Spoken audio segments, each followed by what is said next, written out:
J'attends que ça se connecte. Le burn-out. Le burn-out chez le neuroatypique. Désolé du retard, bug Facebook, décidément. J'espère que vous allez bien ce lundi 17 février 2025. Bienvenue dans les lundis décalés. Vous n'en aviez pas eu la semaine dernière parce que j'étais en vacances. Cependant, j'avais quand même fait un petit live par rapport au thème qui était le communautarisme bullshit chez les neuroatypiques. J'espère que vous l'avez vu. Si ce n'est pas le cas, il est à la une du groupe. Je vous invite à écrire hashtag direct si vous êtes en direct et à marquer hashtag replay pour ceux qui verront cette vidéo en replay. Alors, je vois qu'il y a des gens qui se connectent. Si quelqu'un peut faire un commentaire, juste pour voir si je vois les commentaires, sinon je me connecterai à mon téléphone. Donc, je laisse un temps et on va parler du burn-out chez le neuroatypique. J'ai vu que ça vous a bien inspiré cette semaine, le burn-out. Alors, comme je ne vois pas de commentaires, je vais me connecter directement sur mon téléphone pour être sûr que je ne loupe rien, parce que des fois, eh bien, il y a des bugs Facebook et apparemment, aujourd'hui, c'est une journée bug. Oui, effectivement, il y a 4 commentaires et je ne les vois pas. Alors, 2 minutes, les amis. Je me mets dessus. C'est bon, je vois Cédric, je vois Lucie, je vois Sophie et Patrick. Parfait. Donc, je ne suis pas seule. Du coup, on va parler du burn-out chez le neuroatypique. J'ai vu que ça a fait couler beaucoup d'encre. Coucou Patricia. Est-ce que déjà, dans le chat et dans les commentaires, est-ce que certains peuvent me dire si oui ou non ils ont fait un burn-out et si le burn-out était professionnel ou familial? Effectivement, il y a aussi pas que seulement des burn-out professionnels, parce que souvent, quand on vous dit burn-out, c'est le trop-plein professionnel, mais il y a également des burn-out familiaux. Donc, qui a déjà fait un burn-out? Coucou Romain également dans le chat.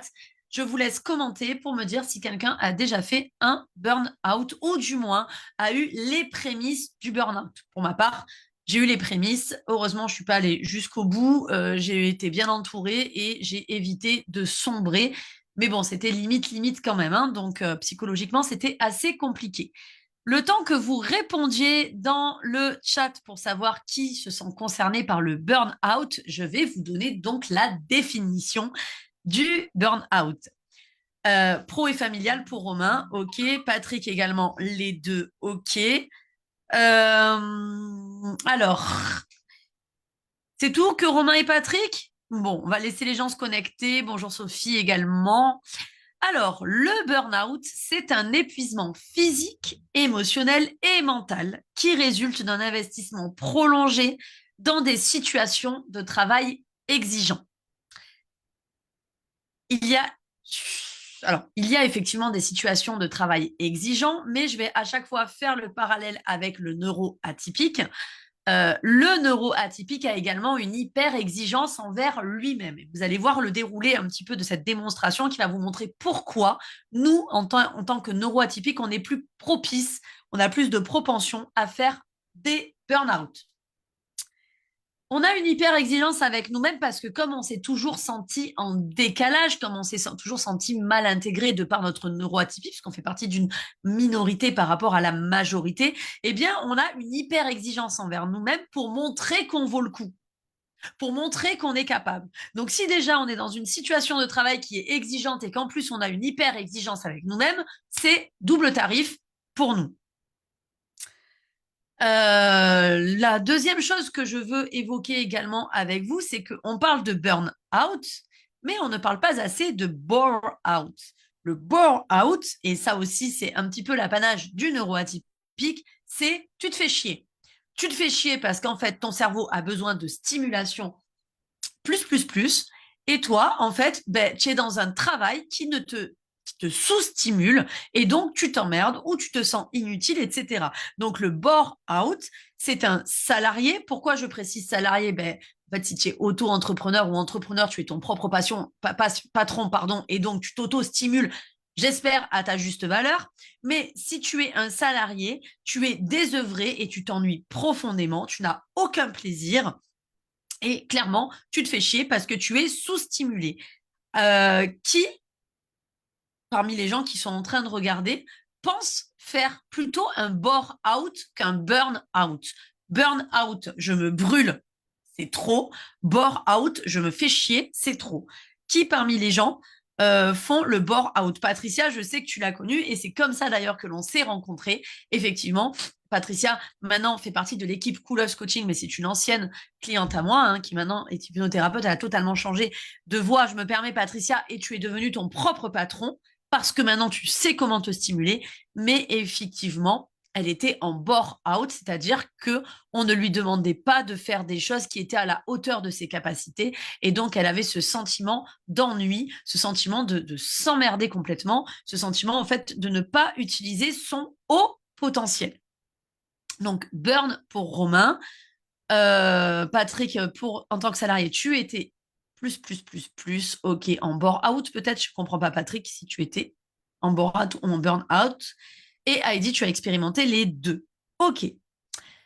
Chez le HPI, haut potentiel intellectuel, ça fuse dans sa tête. Pourquoi on dit que le HPI ou le neuroatypique, en gros le haut potentiel de manière générale, le haut potentiel de manière générale, d'accord? Pourquoi on dit qu'il est plus propice à faire des burn-out? En fait, sa charge est déjà élevée. Comme je vous ai dit, il en fait plus de manière naturelle. Alors moi, pour l'avoir vécu, de manière naturelle, quand j'étais aux urgences, je pouvais prendre en charge 10 patients contre 5 pour les neurotypiques, alors que c'est normal, hein, leur prise en charge. Je parle 10 à l'heure. Et pourquoi, en fait, de manière naturelle, je le faisais? Mais parce que déjà, je suis hyper active, j'ai un TDAH, je suis HPI. Et donc, ben, tout ça faisait que j'avais besoin d'être surstimulée et que, en fait, je me sentais bien avec cette adrénaline au taquet où je pouvais aller à droite, à gauche et me surpasser jusqu'au jour où toi, tu te sens bien dans ton cerveau, mais ton corps est le même corps que l'individu lambda. Et ton corps n'est pas fait pour subir une telle pression. Donc, toi, tu te mets une barre tellement haut qu'à un moment donné, tout lâche. Le problème, c'est que comme tu ne sais pas t'écouter, tout lâche d'un coup. C'est-à-dire que les gens ne vont pas te prévenir. Vu que tu te mets la barre haut et que tu es capable d'abattre beaucoup de travail par rapport à la norme, quand tu vas être fatigué, tu vas passer à un état de j'abats le travail que la norme abat. Ok? C'est-à-dire que ta norme à toi est beaucoup plus haute que la norme de tout un chacun, du commun, on va dire. Sauf que personne ne s'en rendra compte parce que, en fait, tu feras ton juste travail quand tu auras un coup de mou. Et donc, ça veut dire que tu vas tirer sur la corde beaucoup plus longtemps que quelqu'un qui est neurotypique et qui va se rendre compte assez vite, même si dans tous les cas la souffrance est la même, qui va se rendre compte assez vite qu'il va sombrer dans le burn-out. Donc, en tant que haut potentiel, si tu veux, ta baisse de potentiel va mettre du temps à arriver et de facto, tu vas en fait laisser de manière insidieuse s'installer ce burn-out de manière pernicieuse et donc tu vas avoir du mal à te reconnecter à toi jusqu'à ce que tu craques complètement. Et ça, c'est l'apanage du haut potentiel. L'effondrement est d'ailleurs beaucoup plus spectaculaire. Une personne étant très active intellectuellement, si tu chutes d'un coup et que tu ne peux plus, tu te sens littéralement, excusez-moi les expressions parce que je l'ai vécu et je vous dirai par, plus tard dans ce live comment je l'ai vécu, tu te sens littéralement inutile comme une merde et d'un coup, plus rien n'a un sens. Toi qui as besoin de surstimuler ton cerveau, de comprendre les choses, d'avaler, d'éponger des informations, d'un coup, tu n'es plus apte à rien. Donc la chute est spectaculaire. Cependant, il faut que tu te dises si toi, tu es en train de me regarder, tu es en plein dedans, que la vie est faite de cycles et que rien n'est figé. Donc oui, tu es en plein dedans maintenant, mais dans 10 jours, ça sera différent. Même demain, ça sera différent. Chaque jour est un nouveau jour et chaque jour est une nouvelle chance d'avoir de nouveaux projets, d'avoir de nouvelles façons de réagir face à la merde et au bol de merde que l'on boit le matin. Parce que quand tu es en burn-out, tu bois un bol de merde tous les matins. Je l'ai vécu. Je vais faire cette parenthèse pour vous expliquer mon, mon parcours. J'en avais parlé dans un post d'ailleurs où on m'avait dit, bah, écoutez, que certaines personnes s'identifient à moi. Alors moi, pour information, avant d'être coach, j'étais infirmière aux urgences à Marseille. Donc ce sont des urgences qui sont assez actives, hein. On reçoit beaucoup de patients. C'est une grosse ville, Marseille. Et donc, je me levais, hein, on faisait des gardes des vacations de 12 heures. Je me levais le matin à 5h45, donc pour arriver là-bas à 7h, 7h, 19h, tu rentres le soir. Enfin, t'as pas trop de vie, hein, tu es un petit peu crevé. Bon, ça, c'est le boulot. Et je commençais vraiment à en avoir plein le dos, c'est-à-dire que je commençais à être blasée, je sentais que mon rythme de travail diminuait au point où on me faisait la réflexion, alors qu'avant on me faisait la réflexion que je travaillais trop. Je sentais que j'en avais plus rien à foutre, je sentais que je commençais à manquer d'empathie, à être blasée, enfin, à en fait en avoir plein le dos de tout ce qui pouvait arriver aux urgences.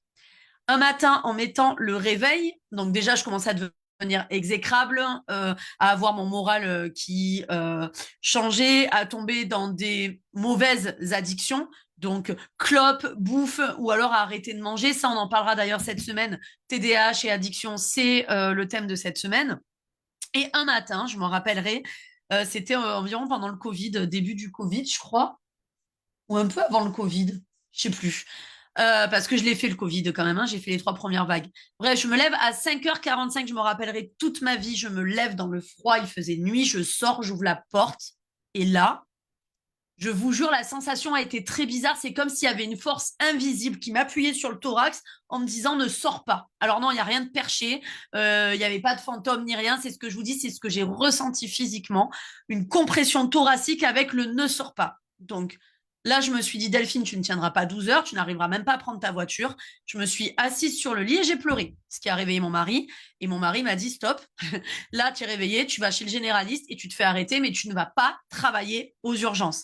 Donc voilà, c'est un petit peu ce que j'ai vécu et c'est pour ça que je vous dis que j'ai vécu les prémices, c'est-à-dire que je me suis reposée et ensuite j'ai pu reprendre mon travail, mais certains vont jusqu'à un point que c'est tellement viscéral qu'ils n'arrivent pas à reprendre le travail parce qu'ils ont envie de vomir à l'idée de reprendre le travail. Non seulement, et puis tout dépend de à quoi est dû le burn-out. Si c'est dû à du harcèlement, si c'est dû à une charge de travail qui est trop pleine et qui ne diminuera pas quand tu reprendras le travail, si c'est dû à une peur de s'intégrer dans une équipe ou non. Enfin, ça peut être dû à plein de choses. Donc voilà. Je ne sais pas si certains se reconnaissent dans ce témoignage que je suis en train de vous faire, mais en tout cas, le haut potentiel est plus propice à faire du burn-out. Et le fait d'être hyper, du burn-out, pardon, et le fait d'être hyper empêche donc une connexion à ses propres ressources personnelles. Et c'est pour ça qu'on va à l'épuisement. Donc, ce que vous devez retenir de ce live, c'est que tous les soirs, quand vous finissez votre journée de travail, demandez-vous si vous vous êtes octroyé des temps de repos et si vous vous sentez OK avec la journée que vous venez de passer. En gros, faites une introspection sur vos capacités. Est-ce que là, j'en ai encore sous la pédale et c'est cool parce que j'en ai sous la pédale pour pouvoir faire des choses privées, m'occuper de ma famille, sortir avec des amis, enfin vivre en gros, il n'y a pas que métro, boulot, dodo, ou est-ce que je suis complètement cramée et là, par contre, il y a vraiment un problème d'équilibre entre vie pro et vie perso. Le fait que le haut potentiel soit également en suradaptation constante pour s'intégrer, parce que vous avez beau dire ouais, je m'en fous des autres, etc. Ça, c'est une stratégie de défense. Je l'ai vécu aussi. On est en suradaptation constante pour s'intégrer, donc on crame encore plus d'énergie que les autres.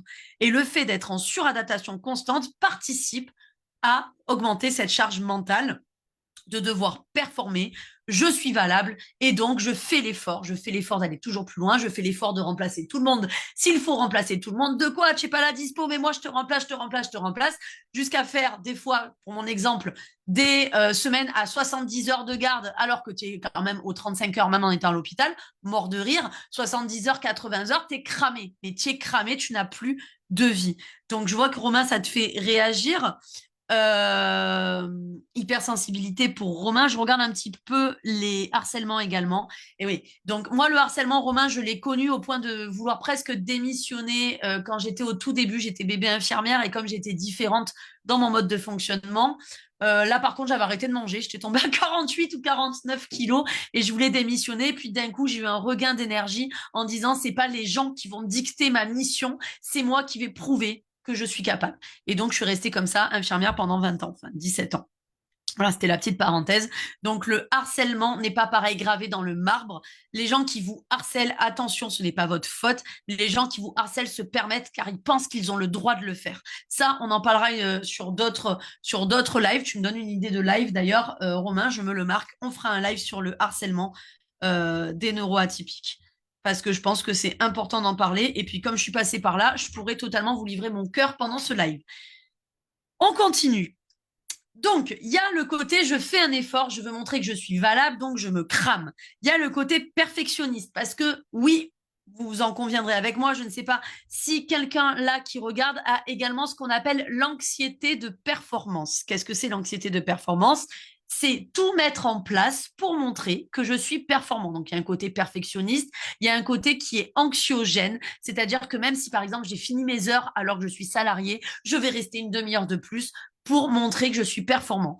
Qui se retrouve dans le chat? Vous pouvez dire anxiété de performance en commentaire, qui se retrouve dans ce mode de fonctionnement, c'est-à-dire je préfère rester au travail ou je préfère faire plus d'heures même si je ne suis pas payé pour montrer que je suis capable et que je suis performant. Ça m'empêche de dormir la nuit, peut-être je rumine, qui a une anxiété de performance. Vous pouvez marquer anxiété de performance, on y reviendra également et on pourra y revenir également en privé pour ceux qui notent ça, parce que je ne peux pas faire non plus 2 heures de live, mais on y reviendra. Donc, il y a la suradaptation constante, le fait d'être toujours dans le vouloir faire un effort. Il y a le côté perfectionniste, avec l'anxiété de performance. Il y a les difficultés relationnelles, avec un épuisement constant. Encore une fois, j'en reviens à la suradaptation. Si on est au potentiel émotionnel, est-ce que c'est pareil? Alors, dans tous les cas, le haut potentiel émotionnel, contrairement à l'hypersensible, le haut potentiel émotionnel a une intelligence émotionnelle surdéveloppée. Donc, il va voir des choses que d'autres ne voient pas. Et à partir du moment où il est haut potentiel, il va devoir être également en suradaptation. Il va vivre les choses de manière plus intense. Donc, à mon sens, oui, ça serait pareil. Je pense que Heidi, qui est une de mes coachs et qui est plus à même de parler du HPE, alors que moi, je suis plus dans le HPI, je pense que Heidi en conviendra également. Elle est plus dans l'émotionnel, Heidi. Et effectivement, le haut potentiel émotionnel peut se cramer très, très vite aussi. Je referme la parenthèse. Donc, c'est important de mettre des mots sur votre sentiment de décalage, sur votre sentiment d'épuisement. C'est important d'être sensible à votre état émotionnel, à votre état de fatigue ou à votre état d'épuisement. Donc, comme je vous dis, le soir, faites le bilan. Est-ce que aujourd'hui je me suis empêchée d'être moi? Est-ce que aujourd'hui j'ai été surstimulée ou sous-stimulée? Parce que là, c'est vrai que j'ai parlé du burn-out, mais le bore-out, c'est pareil. À un moment donné, si vous êtes sous-stimulé, ça va donner quoi comme résultat? Ben, ça va donner un état dépressif. Ça ne veut pas forcément dire que vous allez rentrer en dépression, qui est une maladie, mais ça va donner un état dépressif. C'est-à-dire que vous allez vous lever le matin pour aller travailler en vous disant, à quoi bon? Je me fais chier, je ne sers à rien, le travail ne me nourrit pas, à part de me nourrir de manière alimentaire pécuniaire. Donc, il faut vraiment se poser des questions le soir. Est-ce que ce soir, je me sens accompli ou pas? euh...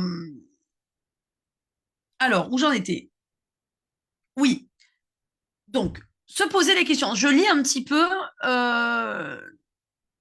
Alors, Romain, tu n'as plus de son, plus d'image. C'est pas grave. Tu verras le replay.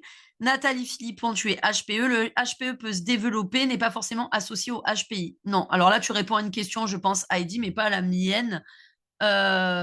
Oui, on peut être HPI sans être HPE. Ça, c'est une petite parenthèse. Ça n'a rien à voir, le haut potentiel intellectuel et le haut potentiel émotionnel.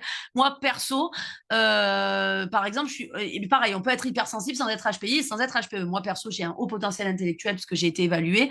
C'est pas Heidi, c'est Maud qui m'avait fait passer le test parce qu'on fait passer des tests de haute sensibilité. Je ne suis pas une personne hautement sensible. J'ai la sensibilité inhérente au HPI, mais je ne suis pas hautement sensible, j'ai pas des sens développés comme quelqu'un qui peut être hypersensible. Romain, c'est revenu, donc bienvenue.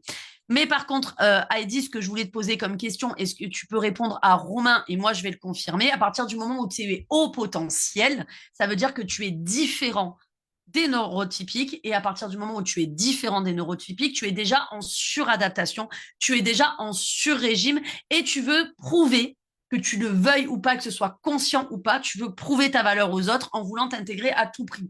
Si tu ne voulais pas prouver ta valeur aux autres et que tu t'acceptais dans ton entièreté, tu ne serais pas dans ce groupe, tu ne te sentirais pas en décalage. Ici, c'est le coin des décalés. Moi, toute ma vie, je me suis sentie en décalage. Alien, vilain petit canard, mouton noir, ce que tu veux, j'en sais rien, sors l'animal que tu veux. Mais en gros, ce que je veux te dire par là, c'est que déjà, tu as ce sentiment de décalage qui fait partie du job, de ta fonction de haut potentiel. Et en plus, tu veux t'intégrer dans un boulot. Et en plus, on te demande plus parce qu'on sait que tu es capable de plus. Et donc, tu te crames jusqu'à arriver à épuisement. Inversement, si on t'en demande pas assez alors qu'on sait que tu es capable de plus, ben, tu te fais chier jusqu'à arriver à dépression. Donc, dans les deux cas, le soir, il est important de faire le bilan en te disant, est-ce que oui ou non je me sens accompli? Est-ce que j'ai été nourri aujourd'hui ou est-ce que j'ai été surstimulé ou sous-stimulé?